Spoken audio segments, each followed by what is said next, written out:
Justificación General de la Independencia. Documento hecho por don José Cecilio del Valle, 1780-1834.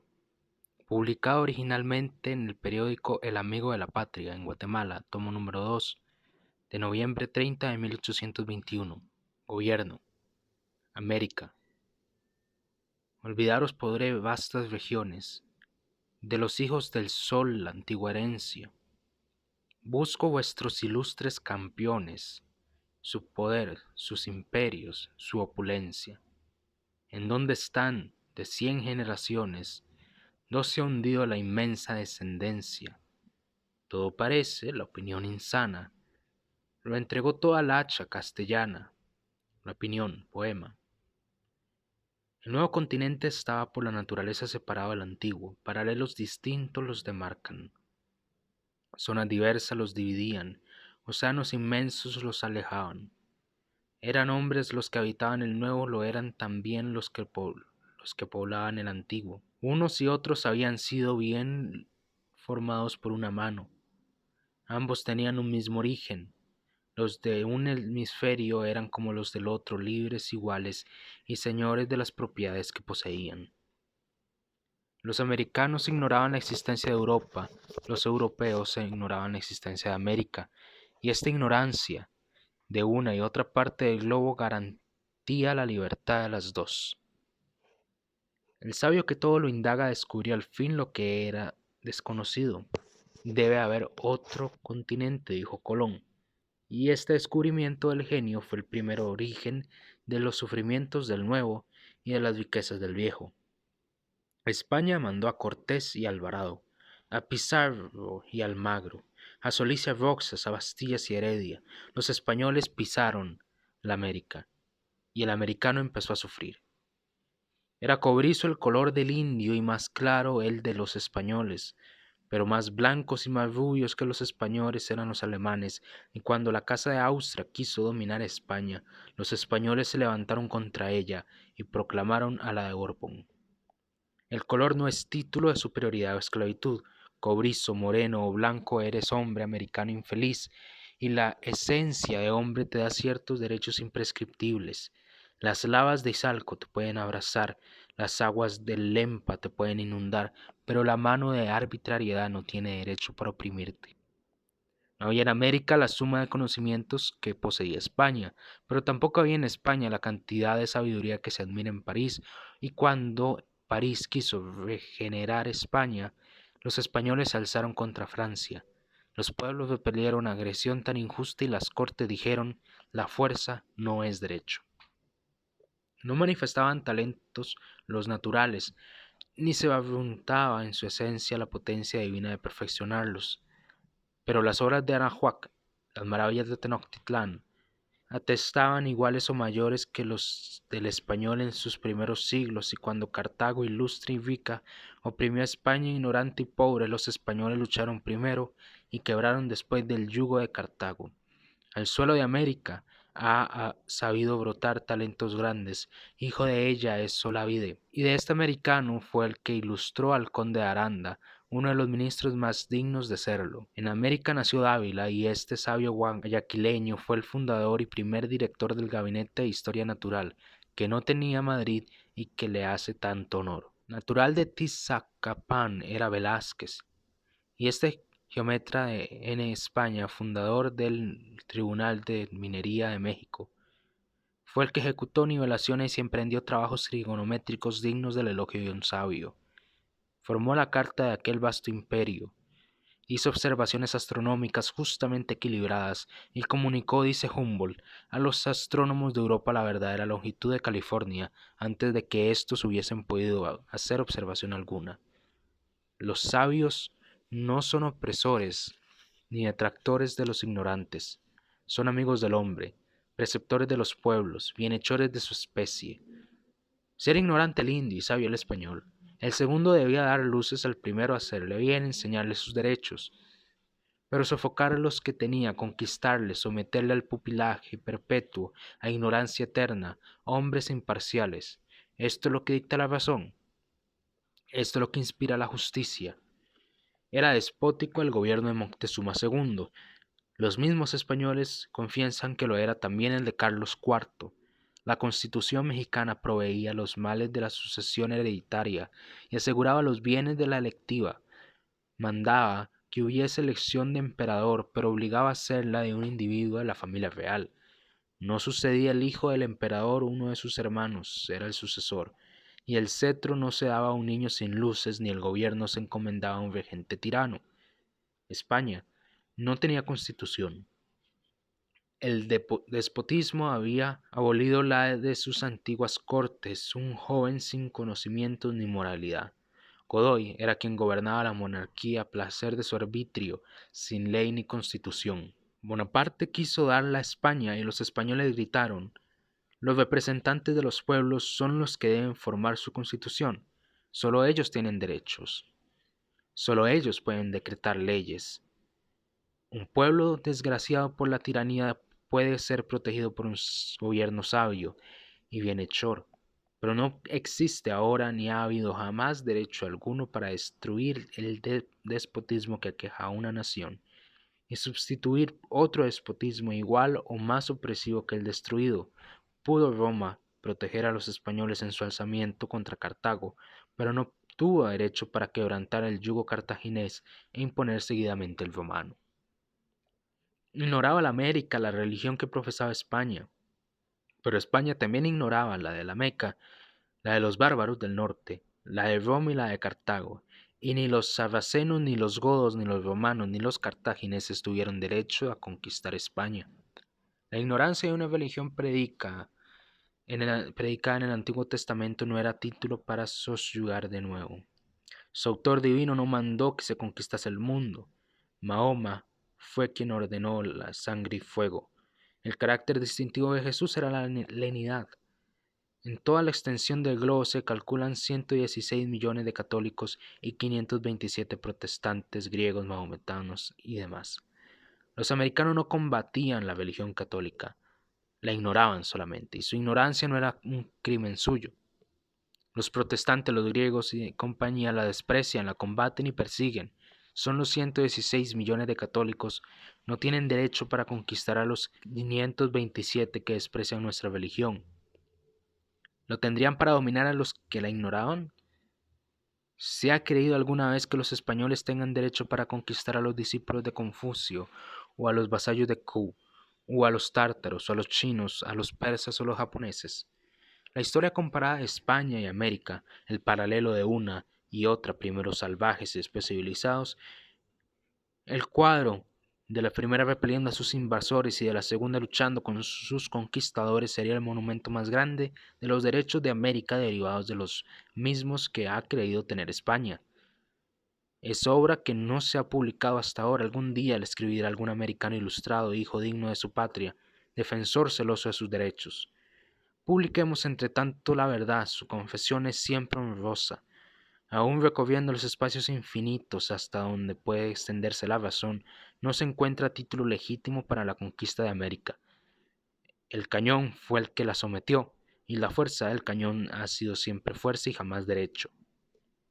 Se abolieron los gobiernos que regían el imperio Anahuac, a la república Tlaxcala, a las naciones sutugiles, quiches, zapotitlecos, chocles, catquiques y guatimalas. Se estableció otro gobierno, y el principio fundamental de este gobierno fue reservar todos los poderes a los españoles, no permitir relaciones más que con ellos, separar unas de otras las clases de americanos, aislar América y mantenerla subordinada.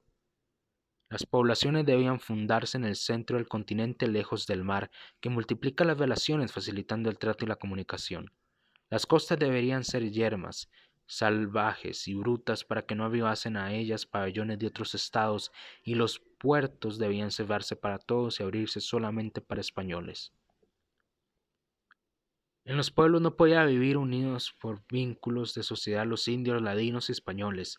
La ley los separaba unos de otros. Su mano injusta levantaba el vallado que los dividía. Los indios debían existir aislados, distantes aún de las otras clases que vivían en la misma provincia. No podían hablar al gobierno y autoridades sino por la boca de un fiscal nombrado por el gobierno español.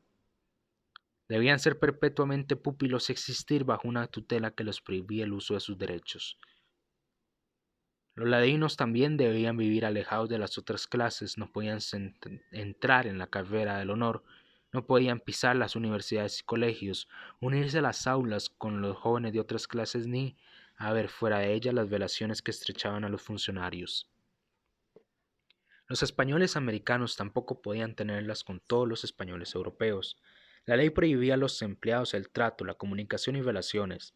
Quería que viviesen aislados en la sociedad y para que el amor no los uniese con las españolas y se prohibía a los célibes casarse sin licencia del rey. Ni los indios, ni los ladinos, ni los blancos podían tener otras opiniones que las que inspiraba la educación española, las que dictaba el gobierno de España y enseñaban los libros escritos en la península. La facultad de dictar leyes, la de imponer contribuciones, la de proveer empleos, los dos poderes legislativo y ejecutivo eran reservados al gobierno de España. Los virreyes eran militares nacidos y formados en la península. La administración de justicia, la de rentas, el mando de las tropas, la comandancia de los puertos, las magistraturas y primeros empleos eran en lo general puestos en manos de españoles, hijos de la península. El derecho de hablar es natural como el andar, y el de escribir es lo mismo que el de hablar, pero no era permitido este derecho de la naturaleza, no había libertad de hablar, era coartada la de leer, se prohibía la de escribir y no se conocía la imprenta. Parecía imposible mudar un gobierno que se había tomado medidas tan combinadas para perpetuarse en los siglos. El americano volvía los ojos a su patria y veía en ella un caos de tinieblas separado del mundo que no podía darle luces. Lo levantaba al cielo y en él leía escrito: por mí reinan los reyes y existen los legisladores. La religión y la política parecían unidas para alejar, más allá de lo posible, la esperanza lisonjera de libertad. Pero los sabios penetran futuros que otros no pueden prever. Su ojo descubría lo que no veían los pueblos, su genio barruntaba la marca progresiva del tiempo. No desconfíe vuestra majestad de los indios, decía Antonio Pérez a Felipe II. Desconfíe de los españoles criollos y de los europeos aventureros que pasan a la América sin destino. La reina Isabel, decía Montesquieu, ha revelado al mundo un gran secreto: es que las Indias solo están pendientes de un hilo. ¿Cuándo serán los hombres, decía Buffon, bastante sabios para sofocar sus pretensiones, renunciar dominios imaginarios, posesiones lejanas, muchas veces ruinosas, o al menos más gravosas que útiles? El imperio de España, tan extenso como el de Francia en Europa, y 10 veces más grande en América, es acaso 10 veces más poderoso. Lo es tanto como si esta fiera grande nación se hubiese reducido a sacar de su tierra aventurosa todos los bienes que podía ofrecer. Los ingleses, ese pueblo tan sensato y profundamente pensador, no cometieron una gran falta extendiendo tan lejos los límites de sus colonias.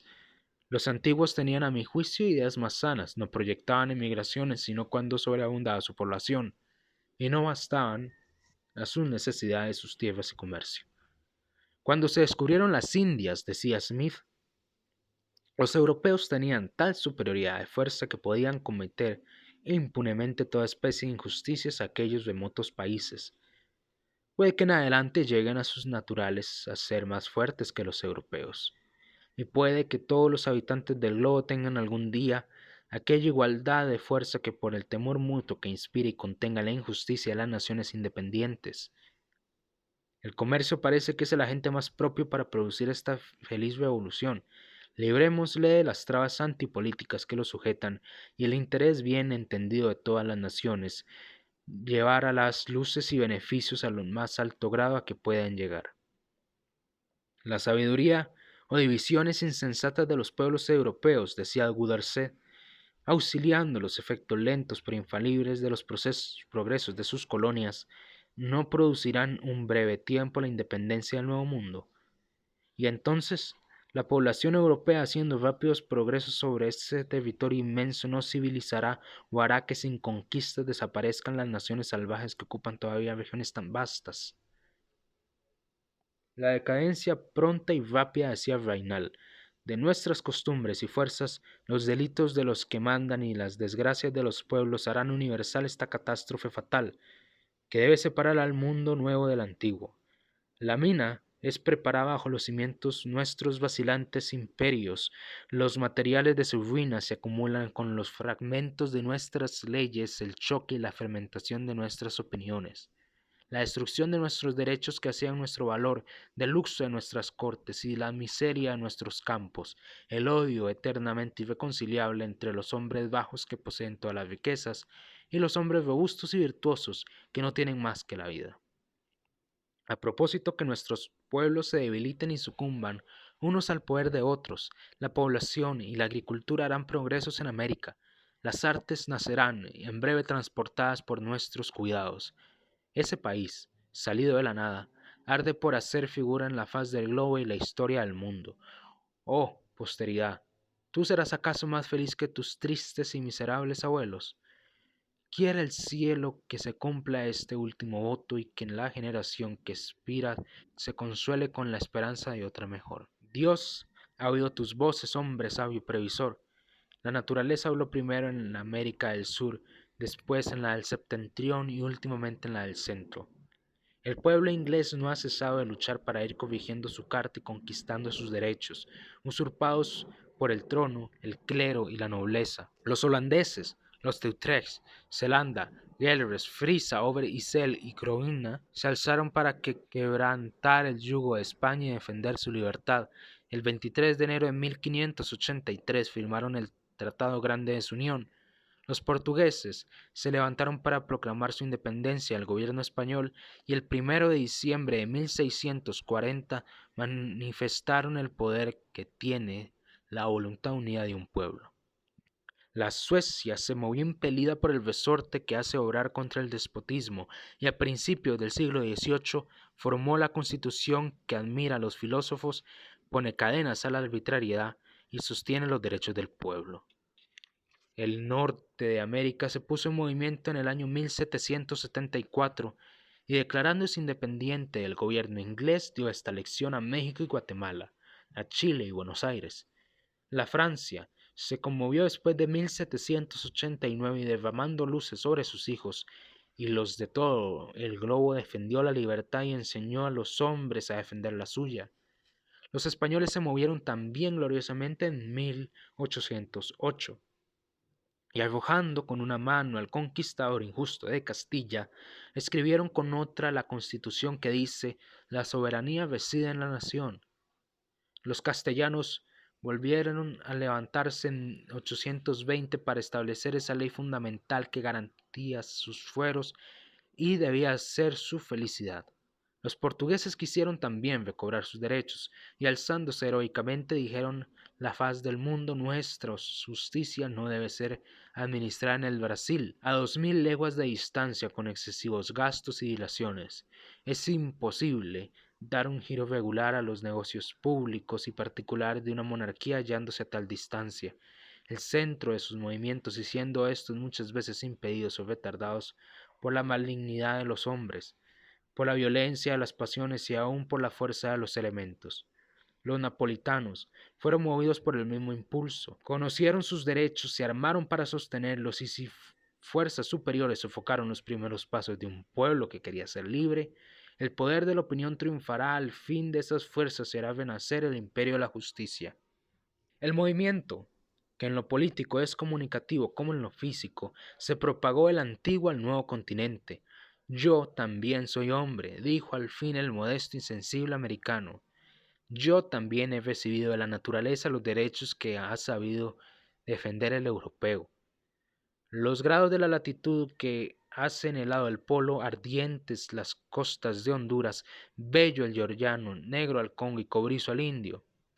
Pero el hombre es uno en todos los paralelos. Hay en Madrid más frío en invierno y más calor que en estío, que en Guatemala, dulcemente templada.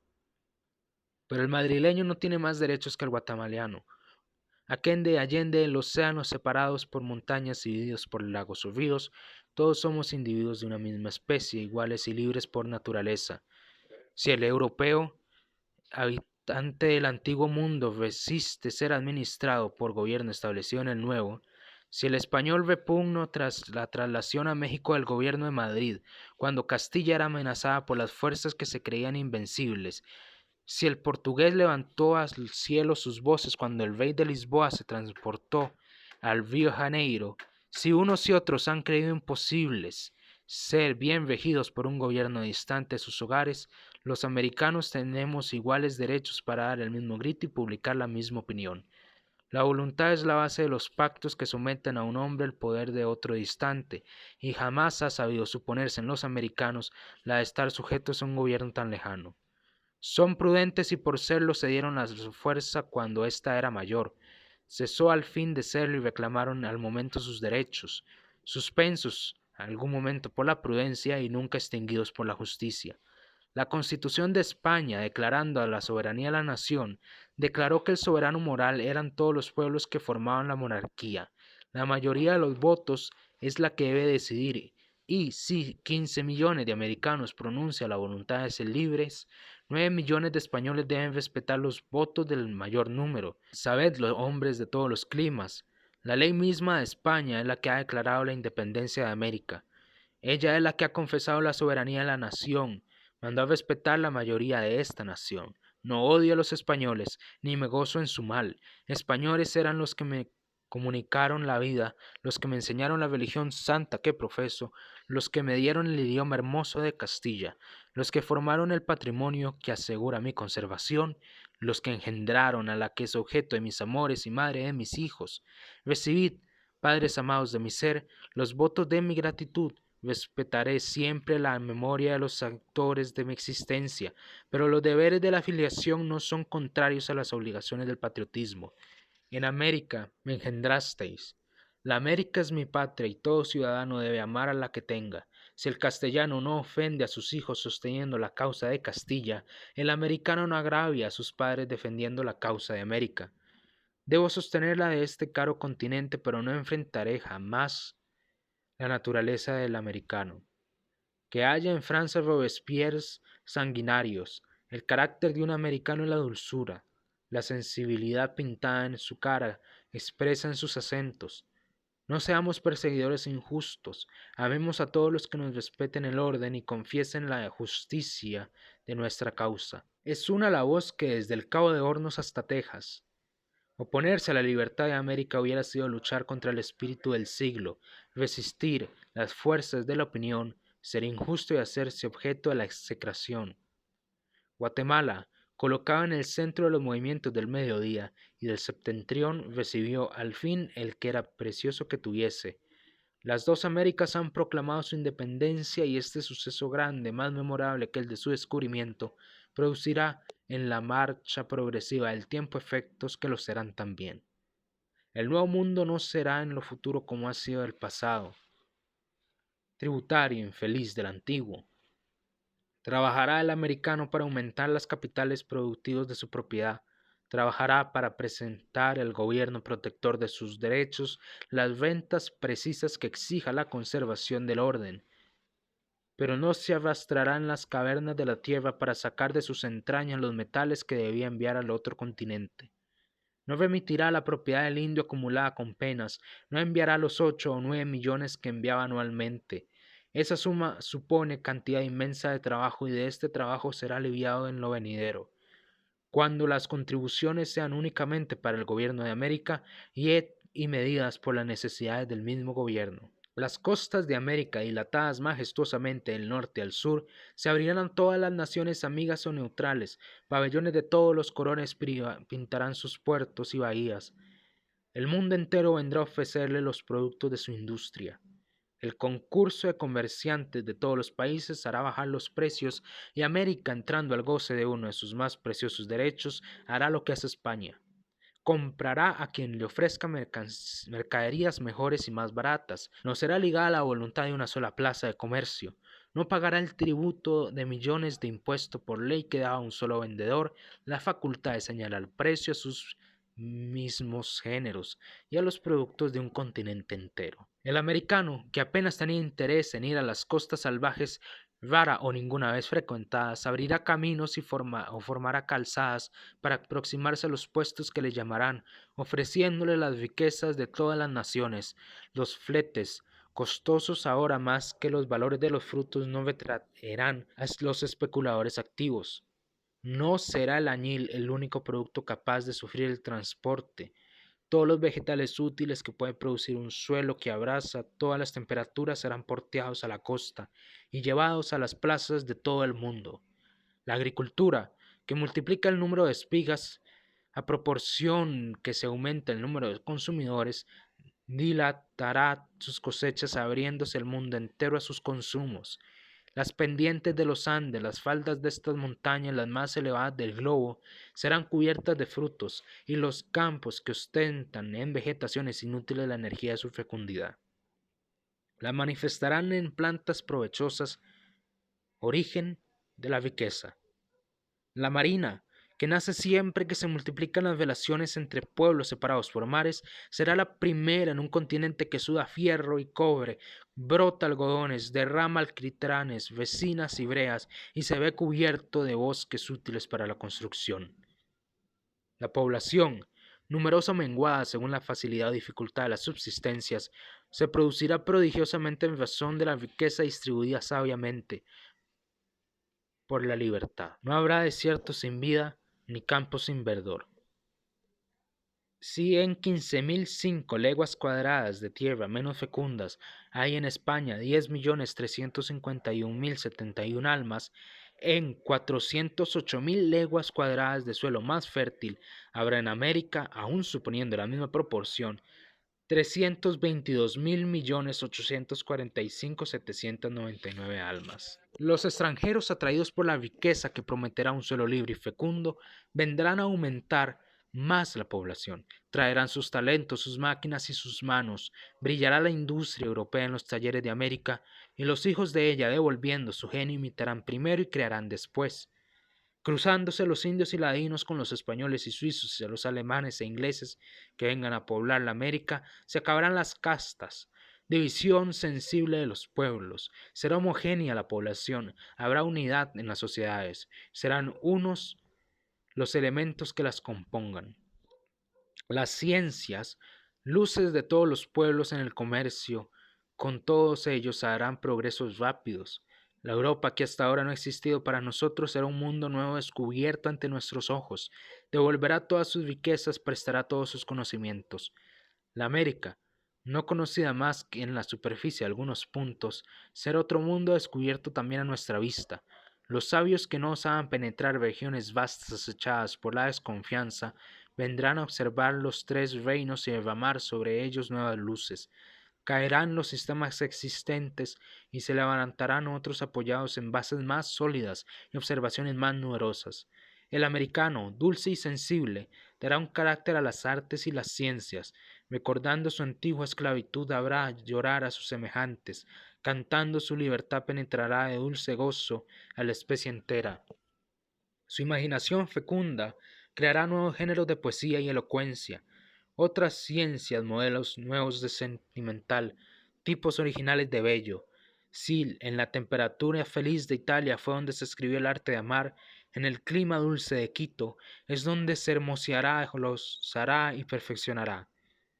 La América no caminará un siglo atrás de la Europa, marchará a la par primero, la avanzará después y será al final la parte más ilustrada por las ciencias como es la más iluminada por el sol. La lengua castellana, hablada por naciones independientes de Castilla, se irá mudando insensiblemente. Cada estado americano tendrá su dialecto. Se multiplicarán los idiomas y cada idioma será un método nuevo de análisis. Las lenguas que han conservado los indios para expresar quejas que no entienden los españoles desaparecerán en lo sucesivo cuando no sean oprimidos aquellos infelices, cuando cayendo el muro de separación que los ha dividido los ladinos y los españoles sea uno el idioma de todos. Los de América se irán hermoseando y elevando a proporción que se borren las sensaciones de tiranía y nazcan las de libertad. Las medidas que cesen de ser imagen de desigual, a medida que cesen de ser imagen de desigualdades injustas y comiencen a ser expresión de la unidad social y la igualdad de los ciudadanos que la formen. Los elementos, los principios, los métodos de las ciencias poseídos ahora por un número mínimo de hombres serán al fin populares. Habrá sabios entre los ladinos, habrá filósofos entre los indios, todos tendrán mayor o menor cantidad de civilización y esta parte de la tierra será la más iluminada de todas. Ilustrados con las luces de las ciencias, destituidos al goce de sus derechos, libres bajo un gobierno protector, iguales en una legislación justa e imparcial, sin reglamentos en la elección de trabajos ni opresión en el goce de sus productos, ricos con el desarrollo progresivo de gérmenes nuevos de prosperidad, los americanos conocerán al fin que son hombre, sentirán toda la dignidad de su ser, sabrán que el rico y el pobre, el sabio, el ignorante, el título y quien no lo tenga, Newton y el indio son hijos de una familia, individuos de una especie. El alma del americano se elevará como la del europeo, no será el indio un ser degradado en su misma cara. En los surcos de su frente manifiesta las señales de humillación. Será lo que es el hombre, un ser notable que en la elevación de sus miradas da a conocer la de su esencia. Se mudarán las fisonomías y tallas, y las organizaciones y caracteres.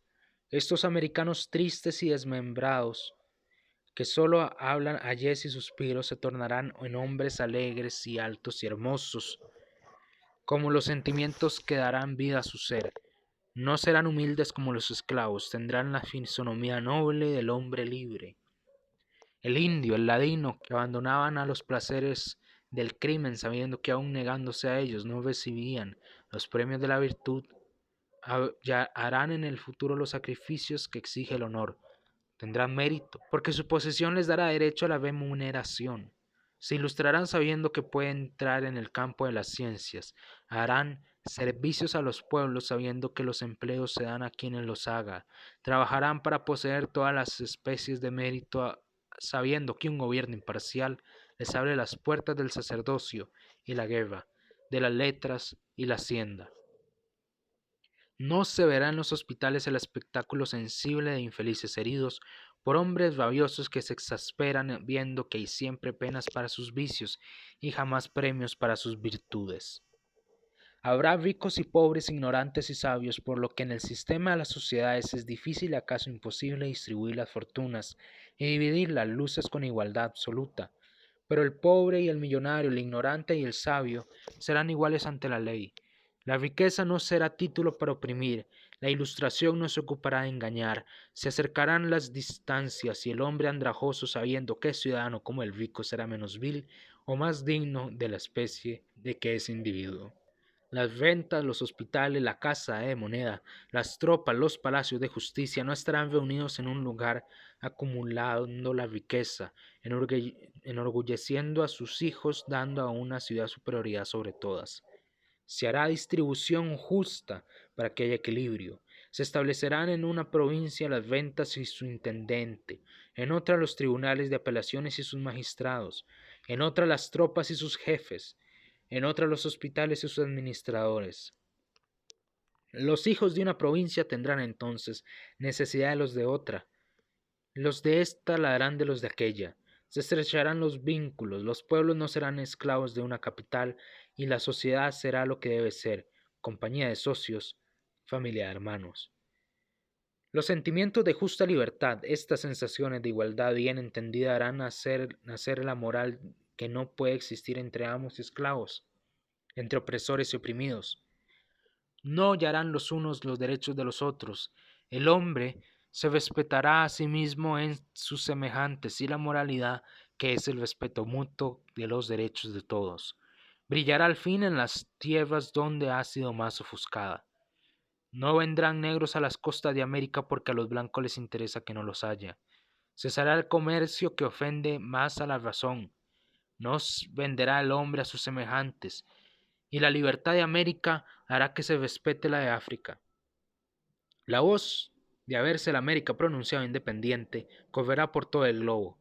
El asiático, el africano subyugados como el americano comenzarán a sentir sus derechos, proclamarán al fin su independencia en el transcurso del tiempo, y la libertad de América hará por último que la libertad entera de la tierra sea libre. El tiempo que antes iba estrechando los vínculos de América y España, a proporción que se generalizaban en la primera los usos, leyes, idioma y costumbres de la segunda, los irá devolviendo a medida que la una vaya mudando las instituciones, lengua, legislación y modales que había recibido de la otra. Todo se irá variando con la marcha de los siglos, y cada paso del tiempo será un espacio más de distancia entre América y Castilla. La América será por último lo que debe ser, colocada en la posición geográfica más feliz, dueña de tierras más vastas y fecundas que las de Europa, señora de los minerales más ricos, poblada con la multiplicación de los medios más abundantes de existencia, ilustrada con todos los descubrimientos del europeo y los que estos mismos descubrimientos facilitarán al americano.